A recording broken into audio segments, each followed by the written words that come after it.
Hello, this is the 6th time I've tried to record this video because I keep accidentally formatting it wrong on my phone, which sucks because I hate having to say all this over and over and over again. So if I seem a little grouchy, that's why. So I want to start out by saying I'm Rosie-Mun, obviously. I'm the admin of Garden Full of Rosies. This is my face. Behold all of its glory. It really is quite glorious, isn't it? I want to say a couple shout-outs. I want to thank everyone. First, to start off, I want to thank all my followers. You guys are amazing, and if I could list off all of your URLs, I would do it. But I don't really have time for that, because that's 100 plus URLs. Speaking of which, this video is for 100 followers. I now have 113, but I took a week to prepare myself for talking to you in front of the camera, because I'm terrified of camera things. Even though I said I like talking to them, I found out that I'm actually not very good at it. So anyway, I wanted to thank Leave Now and Never Come Back for the questions. You're awesome. I wanted to thank Obsessed with Dwarven Lore and Wordless Warlock for the questions as well. You guys rock. You guys rock my socks. And I'm wearing socks right now, see? I want to thank Halfway's Hobbit, Bearer of the Ring, and Master of Buckland, because you guys rock, and you guys... last time I said it was because this blog wouldn't have happened without you, and it's kind of true. I don't think I would have ever decided to play Rosie without Halfway's Hobbit, because they were like, you should play Rosie. And I was like, oh, okay. And Bearer of the Ring and Master of Buckland, Frodo-Mun and Merry-Mun are just so friendly, and I love talking to them. And they helped me through a little bit of bullcrap the other day, so that was nice. Finally, I wanted to thank This Is No Mine for being the first person in the fandom that I actually roleplayed with. Thank you so much. You're awesome, and I love you. And I just started talking louder because I have no idea if my phone is going to pick up my voice. And to everybody else, thank you for being incredible, and thank you for putting up with how ridiculous I am and all of my crack, because there's a lot of it. And thank you for following me and helping me get this amount of followers. You guys are amazing. And I just want to wrap you up in my chest, because you're all incredible, and I love you so much. I really do. The first question is, how long have you been into Lord of the Rings, and why did you start getting into it? I've been a fan for 12 years. I got into it when I first saw the movie in 2001, and I was 8 years old. I remember being really sick, and my dad had downloaded it off the internet, and even though it was crappy quality, I remember being in such a state of awe at the vastness of it all. And then I read my dad's copy of The Hobbit when I was 10, and got the trilogy when I was 12. No. Yeah, sure, let's go with that. Actually, I read The Hobbit when I was 8, and I got the trilogy when I was 10, and I read The Silmarillion when I was 12. And ever since, it's been a really important part of my life, and I just kind of love it, and I can't express my love for it in words. Tolkien was an amazing human being, and I love him a lot, and I just wish I could go back in time and tell him how amazing he is. The next question is, if you could get drunk with any of the hobbits, who would it be? And I decided Merry. I had to take a little bit to think about it, because I like all of the hobbits. I love hobbits. I love them. They're adorable. But it was a toss-up between Merry and Pippin, and I decided I'm a Merry because I think I'd have more fun with Merry. I think Pippin and I would get into a bitch fight, or sass fest, and it would be funny, but I think I'd have more fun with Pippin, and we could dance on tables, and sleep in people's garden, and tear up the town.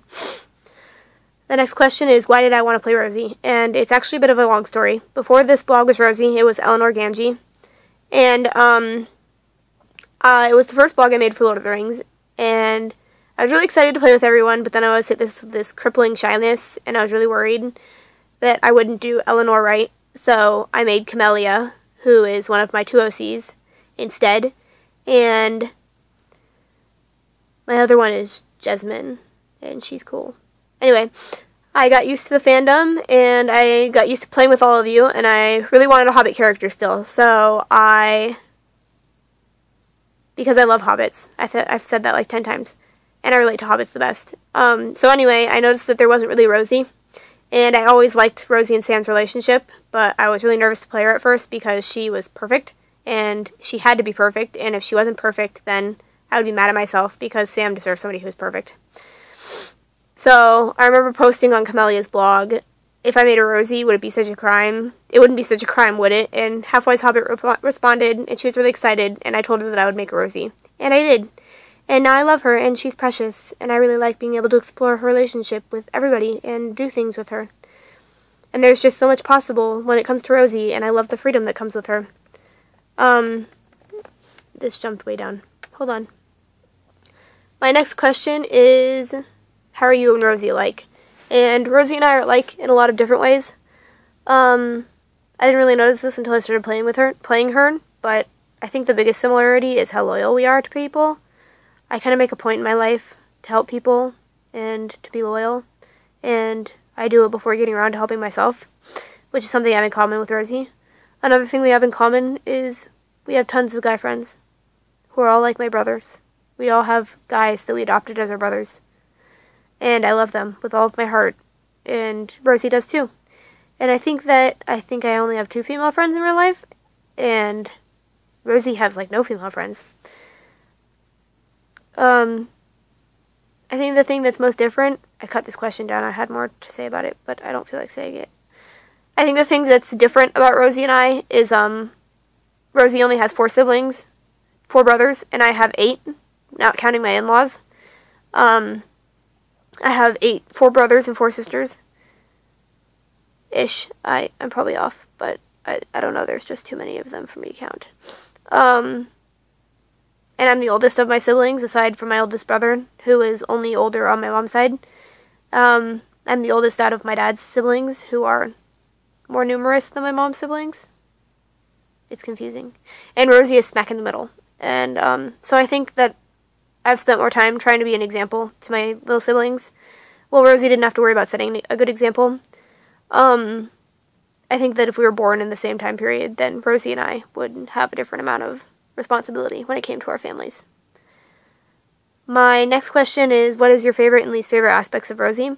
My favorite thing about Rosie is her kindness. I think that she just achieves this sort of kindness and friendliness that I can't really begin to talk about. And it's kind of really hard to describe, and I can't personally accomplish it because I spend a lot of my time being like, rawr. In fact, I find myself wanting to punch people in the face a lot. I don't, but I want to. And I really like Rosie and all of her relationships that come out of her being so kind. She's like the mother of the Shire, I've always thought, and she takes care of everyone, and she actually enjoys it. And I think that's something that everybody should strive for, is wanting to take care of people. My least favorite thing about her is that there isn't a lot about her. So when I'm developing her and writing her, I find myself grasping at strings, and it makes me really nervous because I don't know if I'm doing it right. I also don't like that it's kind of hard to develop relationships with her because there are no prior relationships stated unless it's with Sam, and so that's kind of complicated. But I mean, it's fun to make things up. So hopefully I'm doing Tolkien justice. This next question is kind of my favorite question that I got asked. It's really cool. And it's, if Rosie had gone on the quest and been part of the Fellowship, do I think that she would have fit in? And I don't think she would have fit in. In all honesty, I mean, I know I've written her wishing that she would have gone and that she could have been there to just be there to help everybody. But she's a girl, and the Fellowship was made out of 9 men, which would make fitting in hard enough, and I would know because I hang out with all guys. And guys suck. Especially when you're, like, hanging out with them. I'm weird, sorry. I also don't think that leaving the Shire for such a long time would have been her cup of tea, which, as much as she wishes she could have gone, I don't think that she would have lasted very long. I think the only thing that would have kept her going was her loyalty to her friends. I mean, she's not incredibly brave, but she is willing to give a lot for the people that she cares about. So no, I don't think she would have fit in. But I do think that if thrust into the situation, she would have gone all the way. If she had no choice. But if she had a choice, I think that she probably would have stopped at Rivendell and then went home, because it would have been a tough choice for her, but she knows that she was needed at home.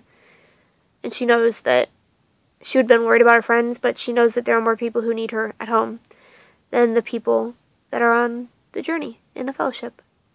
And I think that's a good thing, because when the four hobbits get home, there's somebody there who's kind of untouched by everything that they can kind of lean on, and that's nice. My next question is going to take forever. I originally got this question and it said, Sam and Rosie are canon, but who do I ship? And then I got another one who said, what are my favorite ships for Rosie? And I got really excited when I saw this, because I basically ship everything as long as it has the right chemistry. Like, honestly, if you write something and it's really passionate and believable, I probably ship it, which means I probably ship most of the things that I see on my dash. And even when it comes to Slash, which I've said time and over again, that I don't ship, I probably ship it if it's well written. I've been told that I'm a ship whore, and I guess I sort of am. I kind of hoard ships and keep them in my arms and nuzzle them because they're my precious things. The first ship that I like with Rosie and Sam is Rosie and Sam. And I think that, no, I know, they're my OTP to be all OTPs. They're my favorite pairing out of every pairing that I've ever liked. I really like how precious they are together. They're precious, and they have precious children, and I want to smush their faces together. And my favorite thing about it is how simple their romance is. I mean, it's almost like a classic case of boy meets girl, and they fall in love, and they have a dozen kids, and Sam is really brave throughout the series, and he kind of overcomes a lot throughout the series, which is really cool. And in the end, he's not that brave when it comes to Rosie, and that's really real to me, because there are a lot of brave and tough guys that are just sort of mush when it comes to relationships. And when they fall in love with a girl, they just kind of stand there and are like, what do I do? But Sam gets over this. He gets over it, just like he gets over everything. And he gets the girl of his dreams, and they have 13 kids together, which is a lot of kids. And I think there's something to be said for Rosie, too, because when Sam gets home, she has to kind of deal with the bromance between Sam and Frodo. And she does have to deal with the fact that sometimes it probably feels like her husband loves her friend more than he loves her. But I don't think it ever really bothered her, because she knows that it's important to him, and she cares about Frodo, too. And she stays with him until she dies, and there's a lot to be said for that. My favorite ship AU is Frodo and Rosie. And I smile every time I said this. I've smiled every single take, because it's almost like I'm embarrassed to ship Frodo and Rosie. I don't know why I'd be embarrassed, but I guess I am. With their relationship, especially how it's been developed in my role plays with Frodo, it just kind of breaks my heart, even if it's not romantic, because Rosie cares a lot for Frodo, and she just wants him to be happy, and she's really willing to do anything to achieve that. And she kind of goes out of her way to make sure that he's safe, and that he's happy, and that he's taking care of himself and not being silly. And she knows that she can't do as much as she wants to for him, and that's sad. And I think that she could have been healthy for Frodo if they were actually a pairing, and I think that if Frodo were ever to settle down with somebody, it would really, really have to be someone who's incredibly understanding and kind. And it'd have to be the kind of person who kind of knows when it's time to be quiet and when it's time to leave him alone. And it'd also have to be the same kind of person who knows when he needs them. And they have to know which is better for the situation based on his physical actions, because I don't really think that Frodo is the type of person to talk about it. I think he'd just kind of bottle it up inside until it either explodes or somebody asks him. And that's kind of why I think Rosie would be good for him. The next ship that I like is Rosie with Perry, because it's cute, and Perry is an OC, and their URL is Periodic Brandy Buck. I'm hopefully going to get it on there. And you guys should all follow him, because Perry is awesome. Anyway, Perry and Rosie were kind of the two people who gravitated towards each other while Saruman had occupied the Shire. And Rosie took care of Perry, and Perry's presence was kind of comforting for her, and it's kind of hard to explain, but when two people are thrust into this situation like that, where there's a lot of bad happening, they have to depend on each other, and love is bound to come out of that, even if it's not romantic love. It's just kind of bound to happen, which, I mean, look at all the other bro TPs in Lord of the Rings. They just kind of happen because they're thrust into the situation and they have to make the best out of it by being close to each other. Finally, in all seriousness, all my serious ships, I kind of ship Rosie and Mary. I don't really know why. I just think that their relationship without romance is already funny, and I can only imagine what would happen if they were romantically involved. I think they would argue a lot, but it would be good-hearted arguing, and they'd just kind of laugh at it afterwards. And I think it's just a really light-hearted ship, and it's just fluffy and adorable. And I can imagine all the cuddles happening, all of them. All of the cuddles in the world. And finally, I have to talk about my crack ship, which is Smeagol and Rosie, and I like them. I think it's hilarious that it happened. I never meant for it to happen. I really, really never meant for it to happen. But it did, and it's fun because I like it, and it's funny, and it's not serious, and I like not being serious all the time. So, if that bothers you, then I'm sorry. And I mean, Smeagol clearly loves Rosie. I mean, obviously. Anyway, the next question is, when did I start role-playing? And I started role-playing when I was in the 6th grade, which is 8 years ago, and I started out on the boards on Neopets. I fudged my age so that they let me on, because you're not supposed to be on until you're 16, but I was really curious, and Neopets got really boring after a while when you couldn't get on the forums. And I remember that I thought the role-playing thing was really interesting, because I thought it was cool that there were other people in the world who imagined characters from the books and shows that I read doing things that they actually didn't do. And I was also prone to making millions of OCs back then, but I was in 6th grade, so you can't really blame me. And, the first fandom I role-played in was Harry Potter. And the continuation of that question is, what are some of your favorite role-playing memories? My favorite one of all time was in junior high. I got all of my friends in my classes to role-play, and we would role-play in class with pencil and paper. And everybody thought we were really weird because we were literally writing all the time in the same binder. Like, I was literally replying to somebody every single class period. Yeah, I was a bad student. It was just really fun to share creativity with my friends, and I think that other than that, my favorite memories are, well, I like all of them.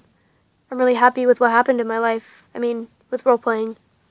Because so much has happened in my life because of role-playing, and I would never change it.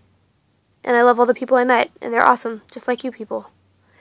On the flip side, my least favorite memory is when I killed 2 forms because of some personal stuff. And it was the same personal stuff with both forms, and I lost my best friends over it. And it really sucked. The next question is, what is my favorite color? And my favorite color is yellow. I love the color yellow. It's very happy and joyful, and I love it. It reminds me of Hufflepuffs, and I would be a Hufflepuff if I was ever sorted. And I really love yellow, and I think it's a cheerful color, and I adore it. And the last question is, what is your favorite musical? And my favorite musical is Wicked, but I also like Chicago, Rocky Horror, West Side Story, The Book of Mormon, and Rent. But, like I said, my favorite is probably Wicked, because I love the book, and I love seeing it live, and I love listening to the soundtrack, and most of all, I really love Idina Menzel. I think she's flawless. I don't think that there's anybody in the world who could be as flawless as she is. She plays Elphaba in Wicked, and she's got just an incredible amount of talent, and her voice is really powerful and strong, and I love it, and I love her. But like I said, I also like Chicago. I listen to Chicago while I'm cleaning, and it really gets me going, and I'm like dancing. I like West Side Story. That was my first musical. I like Rocky Horror Picture Show. It's just funny. The Book of Mormon is really funny too. I mean, like really, really funny. And I like Rent. It makes me cry. I was going to sign something for you guys, and by sign, I mean ASL, which is sign language, American Sign Language. I am semi-fluent, and I was going to sign something for you at the end of this, but my hands are otherwise occupied with the phone, because I'm recording on my phone, because I couldn't get my webcam to work. Anyway, that's pretty much it. I don't have any other questions, so I don't really have anything else to say, unless, I was about to say unless you guys want to ask me anything, but I'm in the middle of recording, so you can't ask me anything. Anyway, that's it. Thank you for the follows. You guys are awesome, and I love you. Seriously though, I love you. You guys rock. Thank you for the followers. And I can't wait to develop this blog and make her better and make everybody happy with Rosie. And that's it. Bye.